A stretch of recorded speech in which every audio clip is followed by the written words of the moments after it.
اور اب بات کریں گے شہدائے کربلا کے چہلم کے موقع پر راولپنڈی میں مرکزی جلوس امام بارگاہ عاشق حسین تیلی محلے سے برآمد ہونے کے بعد روایتی راستوں پر رواں دواں ہے۔ جلوس روایتی راستوں سے ہوتا ہوا رات گئے امام بارگاہ قدیمی جامع مسجد روڈ پر اختتام پذیر ہوگا۔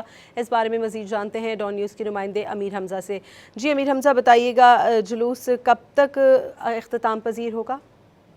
جی، ملک بھر کی طرح راولپنڈی میں بھی چیلم شہدائے کربلا کا مرکزی جلوس جاری ہے۔ مرکزی جلوس راولپنڈی سے اپنے روایتی راستوں پر اس وقت گامزن ہے، تاہم یہ جلوس رات گئے قدیمی جامع مسجد امام بارگاہ میں اختتام پذیر ہوگا، اور اس جلوس میں عزاداروں کی بڑی تعداد موجود ہے جو کہ شہدائے کربلا اور اس کے ساتھ ساتھ زنجیر زنی بھی کر رہے ہیں۔ راولپنڈی پولیس کے اہلکار اس جلوس کے ساتھ ساتھ رواں دواں ہیں اور ان کی جانب سے سیکورٹی کے انتہائی سخت انتظامات کیے گئے ہیں۔ جی،